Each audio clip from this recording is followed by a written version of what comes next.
Welcome to LJC 1 TV 5 news bulletin ముందుగా headlines.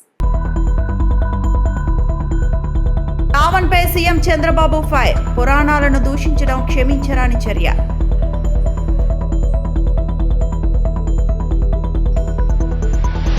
Indukurpet police station ను తనిఖీ చేసిన జిల్లా ఎస్పీ అజిత.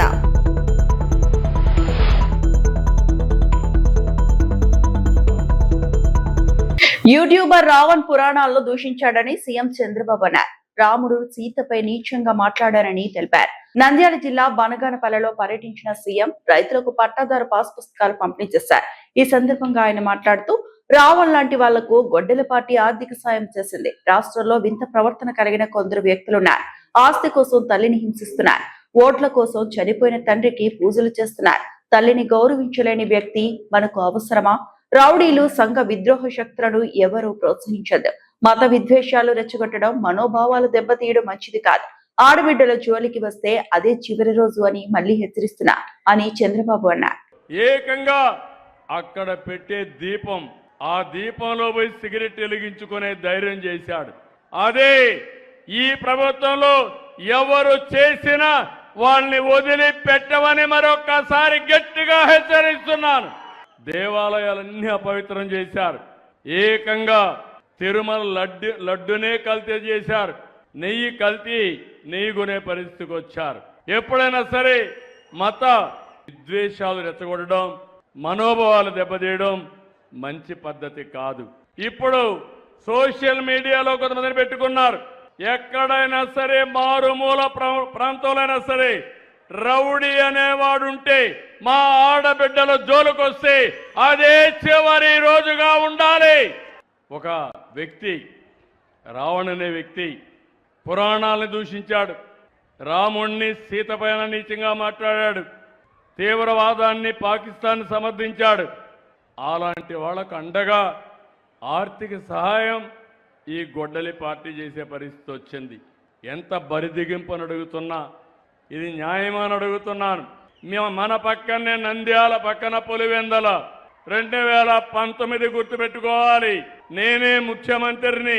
నేను ముఖ్యమంత్రిగా ఉంటే బాబాయిని గొడ్డలతో లేపేసి గుండెపోటుగా చిత్రీకరించి రెండో రోజున కత్తి నా చేతిలో పెట్టి నారాసుర రక్త చరిత్రని రాజకీయ డ్రామా ఆడి ఓట్లు సంపాదించుకున్నారు. అవునా కాదా? ఒక ముఖ్యమంత్రి పైన ఇలాంటి చేస్తే, అబాండాలు వేస్తే మీరు ఒక లెక్క అని మిమ్మల్ని అడుగుతున్నా. మత విద్వేషాలు ఎవ్వరూ రెచ్చగొట్టడానికి వీలు లేదు. రౌడీలని, గూండాలని, సంఘ వ్యతిరేక శక్తుల్ని ఎవరు ప్రోత్సహించడానికి వీలు లేదు. కులాల్ని, మతాల్ని విభజించడానికి కూడా వీలు లేదు. తండ్రి చనిపోయాడు, తండ్రికి పూజలు చేస్తారు. టీఆర్ఎస్ పేరు తన పార్టీకి రాకుండా కుట్రలు చేస్తున్నారని తెలంగాణ రక్షణ సేన అధ్యక్షురాలు కవిత ఆరోపించారు. తల్లి, చెల్లి అని సభ్యత మరిచి బీఆర్ఎస్ సోషల్ మీడియాలో కామెంట్లు చేస్తున్నారన్నారు. బాయిబాట కార్యక్రమంలో భాగంగా కొత్తగూడెంలో కవిత పర్యటించారు. ఈ సందర్భంగా నిర్వహించిన మీడియా సమావేశంలో ఆమె మాట్లాడారు. కాళేశ్వరం ప్రాజెక్టు అవినీతిలో హరీష్ రావు అనకుండా బీఆర్ఎస్ పార్టీ ఇంకా ఆయన్నే ముందు పెడుతోంది.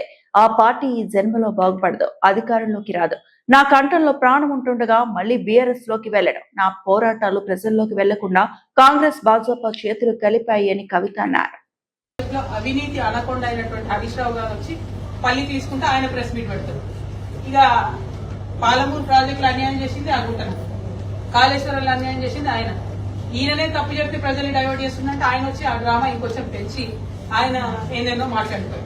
నేను అంటున్నా కదా, అదే గుంట నక్కను ఎవరి వల్ల అయితే అవినీతి జరిగిందో ఆయననే ముందట పెడుతున్న బీఆర్ఎస్ పార్టీ ఈ జన్మలో బాగుపడదు, ఈ జన్మలో అధికారంలో రాదు. ఇవాళ అవినీతితో కూరుకుపోయి ఉన్నటువంటి విషయాన్ని బయట పెడతా ఉన్నాను చాలా స్పష్టంగా. మీరొక్కరే కాదు, నిన్న మొన్న కూడా చూస్తా ఉన్నాం, చాలా విషయాలు బయటకు వచ్చినాయి. కేటీఆర్ గారు వాడి స్నేహితుడి కోసం పర్మిషన్ ఇవ్వడానికి మరి ఎన్ని రకాలుగా అదలా బదిలీ జరిగిందనేటటువంటిది అన్ని పత్రికలలో చాలా ప్రముఖంగా వచ్చింది. ఇన్ని రోజులు నేను చెప్పలే చాలా విషయాలు. ఇవాళ ఎందుకు చెప్తా ఉన్నా అంటే, అన్న మాట్లాడుకుంటూ ఒక మాట చెప్పారు మా జనార్దన్ అన్న గారు, మేము పార్టీ పెట్టుకున్నాం, మమ్మల్ని మీరు పార్టీలకి వెళ్ళి తీసేసి అవినీతి గురించి మాట్లాడినందుకు నేను ఆగిపోలేదు కదా, నేను సాగాలి కదా, ప్రజల మధ్యలో ఉండాలనుకుంటున్నాను. నేను నా పార్టీ పెట్టుకున్నాను, ఎలక్షన్ కమిషన్ పోయినాను, నా పని నేను చేసుకుంటున్నాను. సంవత్సరంన్నర కాలంగా ఒక 6 నెలలు ఫస్ట్ 6 నెలలు చెప్పాలి ప్రజలకు కాబట్టి మీ గురించి చెప్పి వదిలేసి తర్వాత నేను ప్రజా సమస్యలు మాట్లాడుకుంటూ వచ్చాను. కానీ వాళ్ళు మాత్రం ఎలక్షన్ కమిషన్ 1000 కంప్లైంట్స్. మరి భయం లేదన్నారు కదా, నేను పార్టీ పెట్టుకుంటే మీకు ఇబ్బంది లేదన్నారు కదా, ఏమి అడిగిన ప్రశ్నలకి ఇంతవరకు జవాబు చెప్తలేరు కదా, మరి ఎందుకు ఈ చాటుమాటు వెన్నుపాటు వ్యవహారాలు? ఎవరైనా మీలాంటి పత్రికా మిత్రులు మా వార్త రాస్తే సిగ్గు లేకుండా గుంటనక్క ఫోన్ చేసి ఎందుకు వేస్తారు వార్తలు ఏకండి. అదే విధంగా ఇంగ్లీష్ మాట్లాడతారు కేటీఆర్ సార్ కాబట్టి ఇంగ్లీష్ లో ఎవరైనా మాట్లాడితే ఢిల్లీకి ఫోన్ చేసి ఎందుకు వేస్తారా నేను అడుగుతాను ఇంగ్లీష్. వాళ్ళు ఫోన్ చేసి చెప్తారు నాకు ఇంత సిగ్గులేని వ్యవహారం ఎందుకు? ఒక ఆడబిడ్డగా నేను చాలా ధైర్యంగా ప్రజల మధ్యలో ఉంటాను. నేను వెళ్తున్నాను ఆమోతుల్లాగా అడ్డగాడిదల్లాగా ఎందుకు నా కాళ్ళలో కట్టెలు పెట్టే పనులు చేస్తున్నారు నాకు అర్థమైతలేదు. ఏం అవసరం ఉంది మీకు? విజయవాడ సెంట్రల్ నియోజకవర్గంలోని 30వ డివిజన్ దేవీనగర్ లో నూతన తెలుగుదేశం పార్టీ కార్యాలయాన్ని ప్రభుత్వ విప్ ఎమ్మెల్యే బోండా ఉమామహేశ్వరరావు ప్రారంభించారు. ఈ సందర్భంగా ఆయన మాట్లాడుతూ 2024 ఎన్నికల్లో ప్రజలకు ఇచ్చిన ప్రతి హామీని ప్రభుత్వం ఒక్కొక్కటిగా అమలు చేస్తుందని తెలిపారు. ప్రజలకు అందుబాటులో ఉండి సమస్యలను పరిష్కరించడమే టీడీపీ లక్ష్యమని, ప్రతి డివిజన్ లో పార్టీ కార్యాలయాల ద్వారా ప్రజలకు మరింత చేరువవుతున్నామని చెప్పారు. ప్రతి శుక్రవారం నిర్వహించే ప్రజా దర్బార్లో ప్రజల వినతులను స్వీకరించి పరిష్కరిస్తున్నామని, ముఖ్యమంత్రి సహాయ నిధి ద్వారా కోట్ల రూపాయల ఆర్థిక సహాయం అందించామని పేర్కొన్నారు. వృద్ధాప్య, దివ్యాంగుల పెన్షన్ల పెంపుతో పాటు తల్లికి వందనం, అన్నా క్యాంటీన్లను, మహిళలకు ఉచిత బస్సు ప్రయాణం, 3 ఉచిత గ్యాస్ సిలిండర్లు వంటి హామీలను ప్రభుత్వం అమలు చేస్తుందన్నారు. రానున్న స్థానిక సంస్థల ఎన్నికల్లో అభివృద్ధి, సంక్షేమ కార్యక్రమాలను ప్రజల్లోకి తీసుకెళ్తామని బోండా ఉమామహేశ్వరరావు తెలిపారు.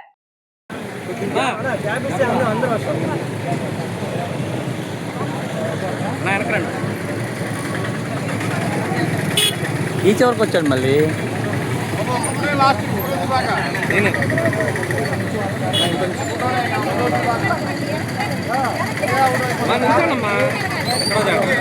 కాపీ కాపీ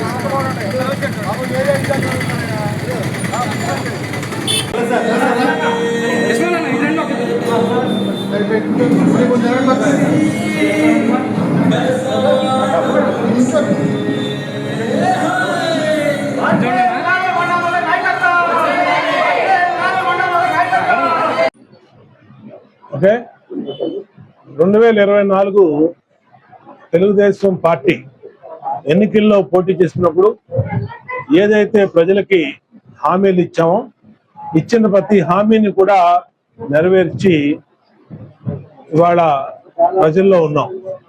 నిత్యం ప్రజలకి జవాబుదారితనంగా కార్పొరేటరు, ఎమ్మెల్యే, ఎంపీ, మంత్రి, ముఖ్యమంత్రి వరకు కూడా ప్రజలకి జవాబుదారితనంగా ఉండి పనిచేస్తా ఉన్నాం. మాకు తెలుగుదేశం పార్టీకి పదవి ఒక అలంకారం కాదు, ఒక బాధ్యత. ఈ పదవి ప్రజలకి నిత్యం కూడా అందుబాటులో ఉండటం అనేది ప్రతి స్థాయిలో కూడా జరుగుద్ది.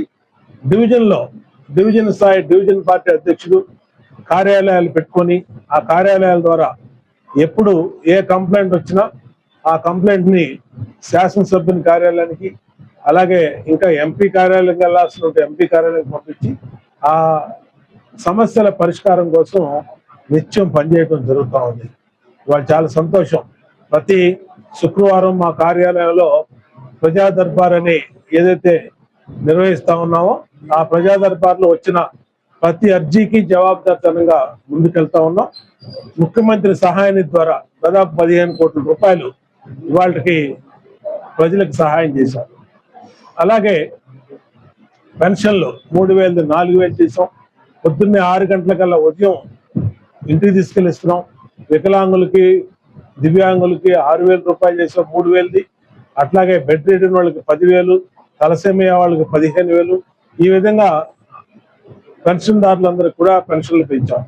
అట్లాగే తల్లికి వందనం, ఎంతమంది పిల్లలు ఉంటే అంతమంది బిడ్డలకి డబ్బులు ఇస్తా ఉన్నాం. అన్నా క్యాంటీన్లు ఓపెన్ చేసాం. మహిళలకి 3 గ్యాస్ బండ్లు ఇస్తా ఉన్నాం. మహిళలందరికీ కూడా ఉచితంగా బస్సు ప్రయాణం పెట్టాం. ఇలా ప్రతి హామీని నెరవేర్చి ఇవాళ ముందుకెళ్తా ఉన్నాం. రాబోయే ఇవాళ కార్పొరేషన్ ఎన్నికలు పూర్తయిపోయింది. విజయవాడ కార్పొరేషన్ పరిధి పూర్తయిపోయింది. రాబోయే కొద్ది రోజుల్లోనే స్థానిక సంస్థల ఎన్నికలు జరగబోతా ఉన్నాయి. ఖచ్చితంగా రేపు 15వ తారీఖు నుంచి డోర్ టు డోరు ప్రజల్లోకి వెళ్తాం. మా 21 డివిజన్ సెంట్రల్ నియోజకవర్గం 21 డివిజన్లో బూత్ ఇన్ఛార్జి, అలాగే unit incharge, area incharge, cluster incharge అందరూ కూడా ప్రజల దగ్గరికి వెళ్తారు. Division committee president, secretary, incharge, committee మెంబర్లు అందరూ కూడా బాధ్యత తీసుకుని ప్రజల దగ్గరికి వెళ్ళి ప్రజలకి సమస్యలు ఏమైనా ఉంటే ఆ సమస్యల పరిష్కారానికి మా దగ్గర తీసుకురావడం, అట్లాగే చేసినటువంటి అభివృద్ధిని, చేసినటువంటి సంక్షేమాన్ని ప్రజలకి తెలియజేయటం, ఒక నమ్మకం అనేది మళ్ళా రాబోయే రోజుల్లో మళ్ళా ఈ ప్రభుత్వం రావటం. విజయవాడ బీసెంట్ రోడ్ లో నూతనంగా ఏర్పాటు చేసిన శుభప్రదం లేడీస్ ఫ్యాషన్ షోరూమ్ ను ప్రముఖ సినీ నటి అనసూయ భరద్వాజ్ ప్రారంభించారు. ఈ సందర్భంగా షోరూమ్ లోని చీరలు, dress materials, 1 gram jewellery collection ను పరిశీలించిన అనసూయ తక్కువ ధరల్లో నాణ్యమైన ఉత్పత్తులు అందుబాటులో ఉండటం అభినందనీయమన్నారు. మహిళలకు చీరలు సాంప్రదాయానికి ప్రతీక అని, విజయవాడ మహిళల కోసం తాను కూడా త్వరలో ఇక్కడ షాపింగ్ చేస్తానని తెలిపారు. అలాగే ప్రస్తుతం 3 సినిమాల్లో నటిస్తున్నట్లు వెల్లడించారు.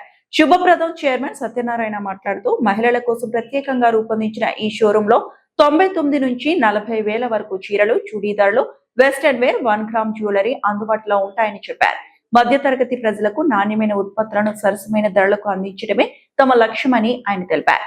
నమస్కారం విజయవాడ. ముందుగా అందరికీ మీరు హెడ్లైన్ వేసుకుంటారు నాకు తెలుసు, but I have to say I'm sorry, కొంచెం లేట్ అయిపోయింది. ఏంటంటే మన అమ్మవారి ఇంట్లో అంటే విజయవాడలో చక్కగా రెడ్ అండ్ గ్రీన్ కాంబినేషన్ చీర పంపించారు మన శుభప్రదం వాళ్ళు. దాన్ని స్టైల్ చేసుకోవాలి, నేను కనీసం 4 సార్లు జడ ఇసి తీసి మీకోసం చక్కగా రెడీ అయ్యి కొంచెం లేట్ అయిపోయింది. I'm really sorry. దానికి కూడా మళ్ళీ ట్రాఫిక్. నేనేదో ఓవర్ కాన్ఫిడెన్స్తో పర్లేదులే 5 నిమిషాలు వెళ్ళిపోవచ్చు అనుకున్నది 25 నిమిషాలు పట్టింది. సో అప్పుడు కొంచెం లేట్ అయిపోయింది. బట్ మీరు అయినా కూడా మన శుభప్రదం ఫ్యామిలీకి అండ్ నాకు ఇంత మంచి వెల్కమ్ చెప్పినందుకు థ్యాంక్ యూ సో మచ్. ముందుగా విజయవాడ మీడియా ప్రతినిధులందరికీ కూడా thank you for being patient. And చాలా హ్యాపీగా ఉంది ఈరోజు. శుభప్రదం లేడీస్ ఫస్ట్, నెక్స్ట్ ఫ్యాషన్లో బెస్ట్. యా, సో దమ్మున్న శుభప్రదం విజయవాడలో లేడీస్ ఫస్ట్, ఫ్యాషన్లో best. I'm extremely happy to be here today to participate in the grand launch. And మన సత్యనారాయణ అలక గారు, మనందరం ఇష్టంగా సత్యబాబు గారు అని పిలుచుకుంటాం, ఆయన సతీమణి సునీత గారు, గణేశ్వర్ గారు అలక, అండ్ దెన్ సునీత గారు, సారీ భవానీ గారు, and then Rohan Alaka, this entire family. అసలు డిఎన్ఏ టెస్ట్ అవసరం లేదు చూస్తుంటే, బట్ కొంచెం కన్ఫ్యూజన్ రిజర్వేషన్లో తోడిగోడలు అనుకున్నా కానీ అత్తగారట స్థాయిలో శక్తిగోడ అంటే ఇలాగే మీలాగే. కానీ విజయవాడలో ప్రతి ఫ్యామిలీ ఫ్యాషనబుల్గా అయిపోవాలి. శుభప్రదం వచ్చిన తర్వాత ఎక్స్ట్రీమ్లీ సర్ప్రైజ్ విత్ ప్రైజెస్ చెప్తున్నా. అఫ్ కోర్స్ కొత్త షాపింగ్ మాల్ కాంపిటీషన్ ఉంటుంది, ఇంత సెంటర్లో తీసుకొచ్చారు అంటే మోడల్స్ కలెక్షన్ ఓ రేంజ్లో తీసుకొస్తారు. కానీ ప్రైజెస్ ఏవైతే ఉన్నాయో నేను ఫెయిల్ అయిపోయాను. గెస్ ద గేమ్ అనేదో అన్నారు ఇందాక. అసలు నేను 18,000 అని చెప్తే అది 2,800 రూపాయలు. So beautiful collections. చాలా జెలస్గా ఉంది నాకు విజయవాడలో వంటల కోసం.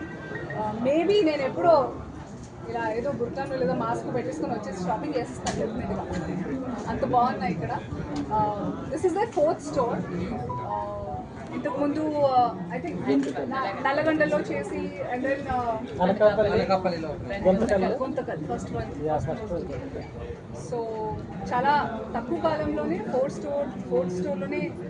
క్రైస్తవుల సంక్షేమం, అభివృద్ధికి పెద్దపీట వేసిన ఘనత ముఖ్యమంత్రి నారా చంద్రబాబు నాయుడుకే దక్కుతుందని ఉద్యోగ భారత్ రాష్ట్ర అధ్యక్షులు జాన్ వెస్లీ స్పష్టం చేశారు. బుధవారం గాంధీనగర్ ప్రెస్ క్లబ్ లో ఏర్పాటు చేసిన విలేకరుల సమావేశంలో ఆయన మాట్లాడారు. ఈ సందర్భంగా ఆయన వ్యక్తం చేసిన ముఖ్యమైన అంశాలు: దుష్ప్రచారాలపై మండిపాటు. సోషల్ మీడియాలో కొందరు పని కట్టుకొని ముఖ్యమంత్రి చంద్రబాబుపై చేస్తున్న దుష్ప్రచారాలను జాన్ వెస్లీ తీవ్రంగా ఖండించారు. ఇలాంటి తప్పుడు ప్రచారాలు ఎంత మాత్రం సమంజసం కాదన్నారు. క్రైస్తవులకు ప్రత్యేక గుర్తింపు. గతంలో తెలుగుదేశం పార్టీ క్రైస్తవ విభాగంలో 15 సంవత్సరాల పాటు రాష్ట్ర అధ్యక్షుడిగా, ముఖ్య కార్యదర్శిగా వివిధ హోదాల్లో పనిచేసిన అనుభవాన్ని ఆయన గుర్తు చేసుకున్నారు. చంద్రబాబు నాయుడు ప్రతిపక్షంలో ఉన్నప్పుడు కూడా సెమీ క్రిస్మస్ వేడుకలు నిర్వహిస్తూ పాస్టర్లు, బిషప్లు, ఆర్చి బిషప్లు, మిషనరీలకు ఎంతో ప్రాముఖ్యతనిచ్చి గౌరవించారని కొనియాడారు.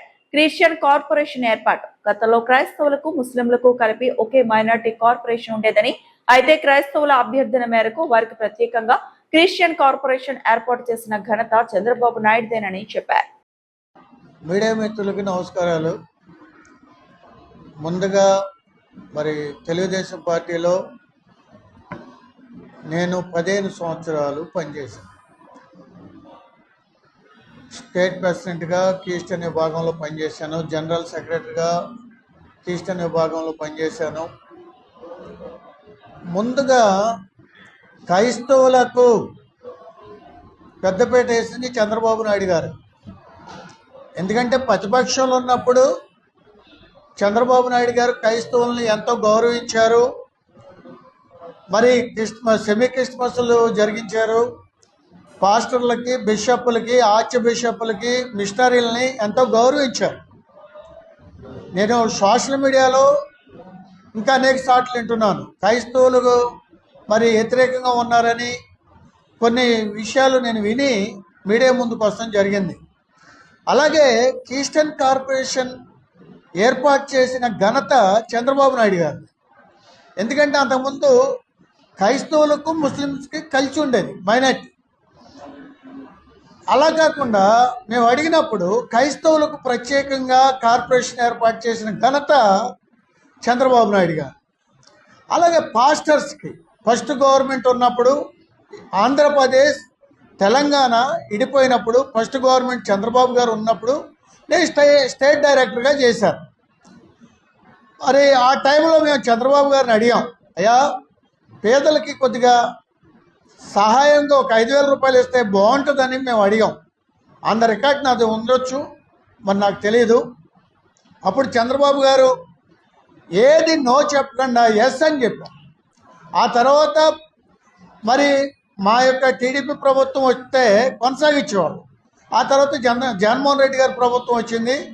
ఆ తర్వాత మరి మేము ప్రతిపక్షంగా ఉండటం జరిగింది.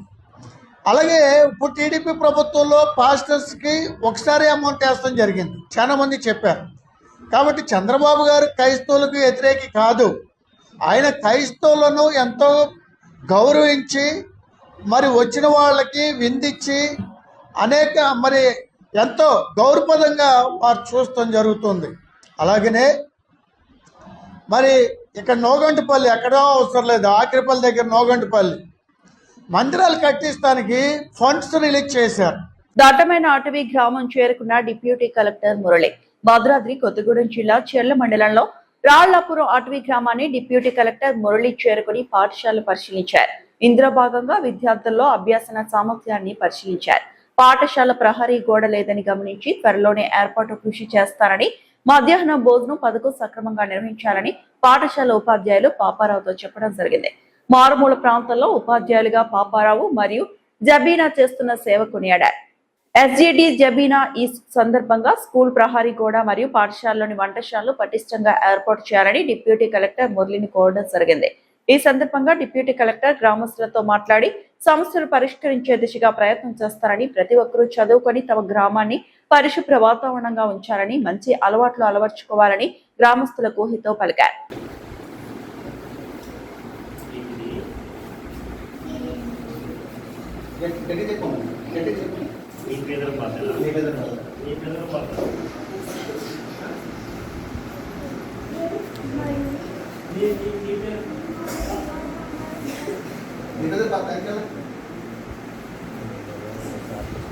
ఇలాగే మీరు తల్లిదండ్రులతో ఒక మీటింగ్ పెట్టండి. వెళ్ళిపోయారు సార్ బట్టలు ఫస్ట్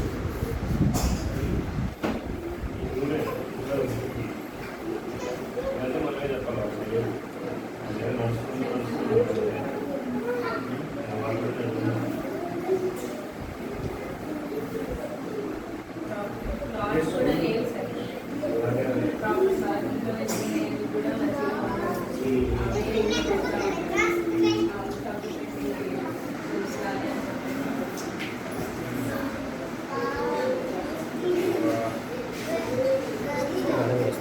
తీసుకొచ్చి మేడం కూడా వస్తారు.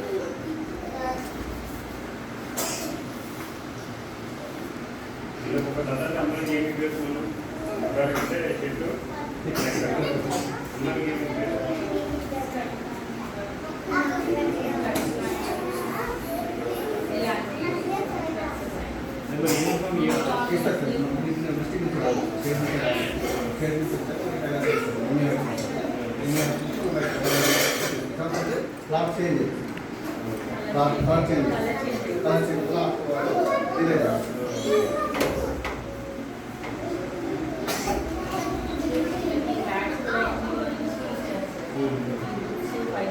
అన్నమయ్య జిల్లా బి కొత్తకోట మండలం కాంటమడుగు రాస్ వద్ద అక్రమంగా తరలిస్తున్న 60 బస్తాల రేషన్ బియ్యాన్ని విజిలెన్స్ అధికారులు స్వాధీనం చేసుకున్నారు.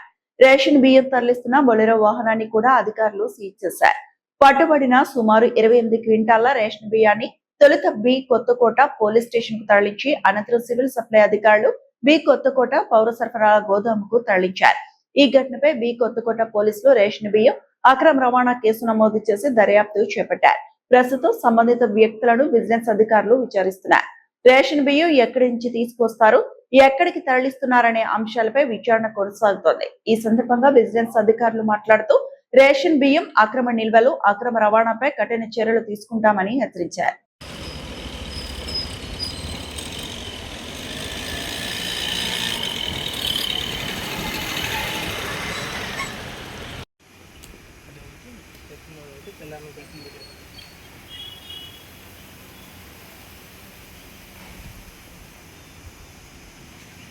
ఈ వార్తలు ఇంతటితో సమాప్తం.